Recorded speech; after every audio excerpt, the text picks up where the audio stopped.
महाकुंभ में सभी अखाड़ों के दर्शन हम आपको करा रहे हैं, वहाँ के साधु संतों से आपको मिलवा रहे हैं और एक अखाड़ा अपने आप में सबसे महत्वपूर्ण है, अहम है और देश और दुनिया और यूं कहें कि समाज की जो नजर है वो इस अखाड़े पर जरूर रहती है। यहाँ भी जमावड़ा लगा रहता है आशीर्वाद लेने के लिए। आइए आपको हम मिलवाते हैं जो किन्नर अखाड़ा है, उस अखाड़े में महामंडलेश्वर पवित्रा गिरी माँ हमारे साथ हैं। और जो आपको बता दें कि जूना अखाड़े के अंतर्गत भी ये हैं, लेकिन इंडिपेंडेंट है किन्नर अखाड़ा जो है। माँ पहले तो हमें यही समझा दीजिए कि हम जूना अखाड़े में आपको समझें, किन्नर अखाड़ा बिल्कुल इंडिपेंडेंट है, किस तरीके से इसे हम समझें? जय श्री महाकाल, ओम नमः नारायण। मैं हूँ माँ पवित्रानंद गिरी, महामंडलेश्वर, जूना अखाड़ा एवं किन्नर अखाड़ा।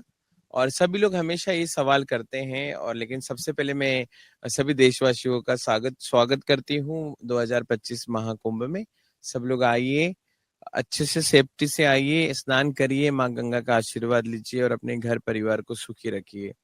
और ये सवाल सभी लोग करते हैं कि क्या किन्नर अखाड़ा और जूना अखाड़ा एक साथ है, या किन्नर अखाड़ा पूरी तरह जूना अखाड़े में चला गया। ऐसा नहीं है। हमारा सिर्फ 2019 में एग्रीमेंट हुआ था, और वो एग्रीमेंट है अभी भी, कि हम सिर्फ शाही स्नान, पेशवाई हम जूना अखाड़े के साथ करेंगे।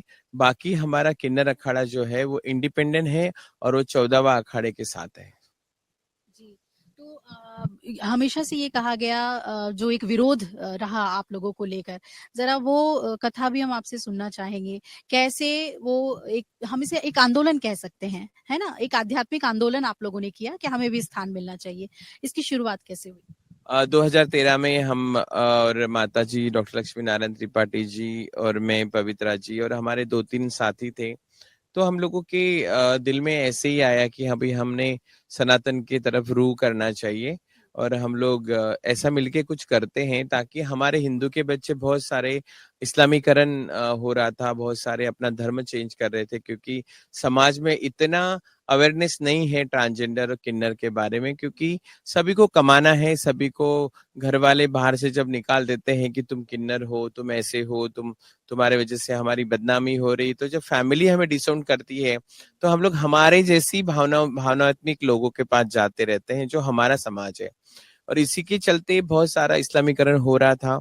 तो 2013 में हमने एक गठन किया उज्जैन से, जिसमें डॉक्टर लक्ष्मी नारायण त्रिपाठी और ऋषि अजय दास जी, उनका आश्रम था, और हमने वहां से शुरुआत की कि हम पूरी तरह, हम ब्राह्मण के बच्चे, हम क्यों इधर उधर जाए, हम लोग सनातन के लिए लड़ सकते हैं और सनातन में अपनी जगह ले सकते हैं। तो उसी को चलते, और साथ में आने वाली जो जनरेशन है वो अपना धर्म चेंज ना करे, उनके माता पिता उनको अपने घर से बाहर ना करे, उनको पढ़ाए लिखाए, ताकि वो कभी भीख ना मांगे, कभी ताली ना बजाए, अपना एजुकेशन ले और अपने पैरों पे खड़े रहे। तो ये सोच लेके हम लोग बाहर निकले, और हमने हमारे पूरे स्टेट के जितने भी किन्नर समाज के लोग थे, जो इस्लाम थे वो नहीं आए, लेकिन जो हिंदू थे वो सभी आए, और हमने वो गठन किया 2013 में। 15 तारीख को, 15 अप्रैल हमारा रजिस्ट्रेशन हुआ। फिर हमने 2016 का जब सीएस आ रहा था उज्जैन का, तो तभी पूरे साधु संतों ने बहुत विरोध किया, वाद विवाद होते रहे, मीडिया बाइट्स होती रही एक दूसरे के खिलाफ, कि सबका यही कहना था कि किन्नरों को क्या जरूरत है इस सनातन में आने की। तो हमेशा ऐसा हो रहा था कि हम भी तो उसी माँ बाप के घर से आए हैं, उसी माँ के कोख से पैदा हुए हैं, हमारा पूरा पूरा अधिकार है। और हमारे किन्नरों के बारे में हर ग्रंथ में, हर पुराणों में लिखा हुआ है। और सब कुछ जानते हुए भी हमारा समाज, हमारी संस्कृति कहीं ना कहीं हमें अल्पसंख्यक का नाम देके अपने से दूर कर रही थी। लेकिन हमारी ताकत थी कि हमें आना पड़ा बाहर अपने लिए, और हम लोग बाहर आके अपना सनातन ज्वाइन किया, हमने प्रचार किया, और हमने अपना अखाड़ा बनाया। अब माहौल जो है आप लोगों के प्रति वो कितना बदला है? क्या अब सपोर्ट आपको मिल रहा है? बाकी अखाड़े जब आपकी पेशवाई निकली, बहुत ही विहंगम दृश्य था वो भी। तो अब क्या वो आप लोगों को जो कहते हैं एक्सेप्टेंस वो अब है? 2016 में तो हमारी पेशवाई भी निकलने दे नहीं रही थी, सरकार भी और हमारे साधु संत भी। और आधी रात को, जैसे हमारी 21 अप्रैल को हमारी पेशवाई थी, और आधी रात को कमिश्नर मुझे हमको बोलता है कि आपकी पेशवाई कैंसिल है। तो हमने बोला कि हमारी पेशवाई तो कैंसिल नहीं हो सकती, क्योंकि एक भी प्रशासन का एक गार्ड भी हमारे साथ नहीं था हमारी पहली पेशवाई में 2016 में। लेकिन हमने बहुत ताकत दिखाई और हमारे सारे लोगों की एकता, किन्नर समाज की, और हमने जोर जबरदस्ती से हमने हमारी पेशवाई निकाली।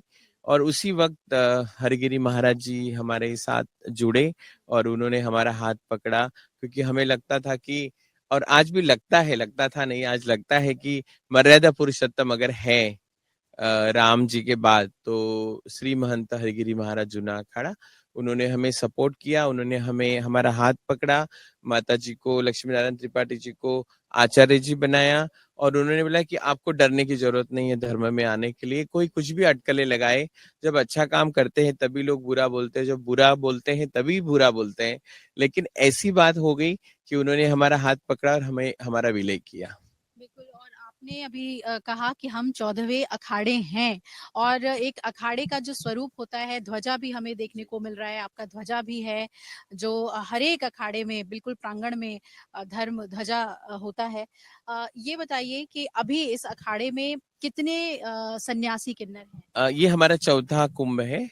पहला सीएसओ 2016 का उज्जैन, फिर हम लोग 19 को यहाँ पर आए, अर्ध कुंभ था, उसके बाद हरिद्वार 2021 में आए, फिर ये हमारा 2025 का जो कुंभ है, ये हमारा भव्य कुंभ और दिव्य कुंभ है। इससे और हमारी पहचान बड़ी हो गई है सनातन में। और इस बार हमारे जितने भी लोग आ रहे हैं, महामंडलेश्वर महंत, श्री महंत, हम लोग करीबन 6 से 7 हजार लोग अभी यहाँ रहेंगे।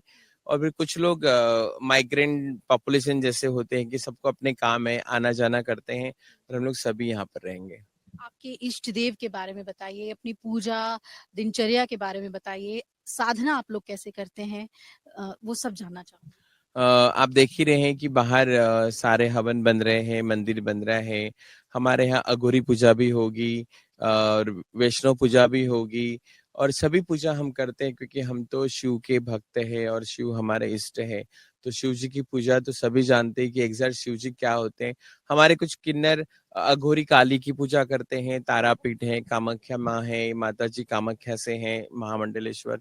तो हम सारी पूजाएं करते हैं, और सुबह हम लोग सारी पूजा 5 बजे करते हैं जब हम घर पे रहते हैं। जब अभी कुंभ शुरू हो जाएगा तो सबकी पूजा यहीं पे हवन पे होगी। यहाँ पे हमारे बहुत बड़े तांत्रिक है मणिकंडम जी, वो भी यहाँ पे पूजा करेंगे पूरे 2 महीना, और उनके लिए भी सारे हवन बन रहे हैं। और हमारी सारी जितनी माताएं हैं, हमारी आचार्य जी, सभी हम लोग एक साथ यहाँ पे रोज पूजा करेंगे। अच्छा, ये बताइए कि जैसे अभी तक जितने अखाड़ों में मैं घूमी, जूना अखाड़ा भी गई, उन्होंने बताया कि जो नागा होते हैं, वो उनकी फौज की तरह है, धर्म के लिए लड़ते हैं। यानी हर सन्यासी को कुछ न कुछ जिम्मेदारी दी गई है। तो आप लोगों को कुछ जिम्मेदारी मिली है जूना अखाड़े की? जूना अखाड़े की इसी तरफ से तो बहुत सारी जिम्मेदारी है, लेकिन हमारा जब किन्नर अखाड़ा इंडिपेंडेंट है, तो हमारी खुद की जिम्मेदारियां हैं कि हम देश की रक्षा करें, हमारे सनातन की रक्षा करें।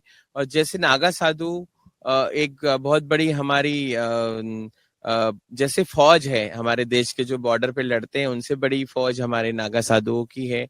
और सेम हमारा भी समाज वैसा ही है कि हम हमेशा सच्चे और सच्चाई के लिए हमेशा लड़े हैं, और आगे भी लड़ेंगे सनातन के लिए। मैं अब आपके लिए भी आपसे भी जानना चाहती हूँ, यू आर वेरी एजुकेटेड, जिस तरीके से आप बात करती हैं, और आपने हमेशा एजुकेशन के लिए बहुत बात भी की है। तो क्या कहना चाहेंगी, कहाँ तक जो किन्नर हैं उनका जो स्ट्रगल है समाज में, कहाँ तक पहुंचे, और खास तौर पे एजुकेशन में आप कहाँ पाती हैं पूरे अपने समाज को? जी। सबसे पहली बात तो है कि जो हमारी पुरानी जो पीढ़ियां है किन्नर समाज की, वो बहुत पीछे रही है, क्योंकि अभी अभी 10 से 15 साल से हम लोग इतना अवेयर हो रहे हैं, या हम दूसरों को अवेयर कर रहे हैं हमारे समाज को लेकर। हमारे समाज को भी अवेयरनेस की बहुत ज्यादा जरूरत आज भी है। बहुत सारे ऐसे हमारे 80% हमारे जो किन्नर समाज है, वो अभी भी अनलिटरेट है, उनको कुछ भी पढ़ना लिखना नहीं आता है। उनको सिर्फ तैयार होना होता है और बस लोगों को आशीर्वाद देना होता है और बधाई लेना होता है। लेकिन आने वाली जनरेशन के लिए हमारा किन्नर अखाड़ा, हम लोग पिछले 5-6 साल से काम कर रहे हैं कि सभी हमारे जो न्यू जनरेशन है, क्योंकि जेंडर लेके कोई भी पैदा होगा वो बोल के नहीं आएगा घर वालों को कि मैं किस जेंडर में आ रहा हूँ। तो हम लोग नहीं चाहते कि आने वाली जनरेशन हमारे जैसा स्ट्रगल करे, हमारे जैसे काम करे कि हम सिग्नल पे गलियों में जाके नाच गाना करके हम पैसे मांगते हैं या आशीर्वाद दे के पैसे हमें मिलता है। लेकिन आने वाली जनरेशन ऐसा कुछ भी नहीं करेगी। वो अपना एजुकेशन लेगी। उनके माँ-बाप को हम बहुत प्रार्थना करते हैं कि अपने बच्चों को घर से ना निकालें, उनको पढ़ाओ, लिखाओ, अपने साथ रखो। जब वो बड़े हो जाए तो अपना लाइफ खुद चूज़ करेंगे और खुद घर से बाहर निकलेंगे।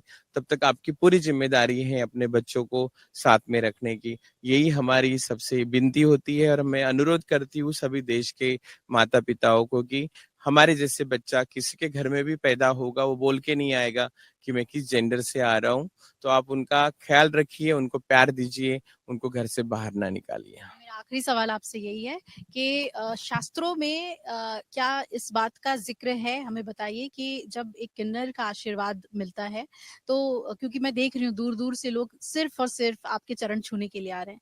क्या महत्व है? एक किन्नर अगर आशीर्वाद देता है, तो किन-किन चीज़ों में बढ़ोतरी होती है? ऐसा कहते हैं धन में बढ़ोतरी होती है, वैवाहिक सुख, संतान सुख, इसके बारे में विस्तार से बताइए।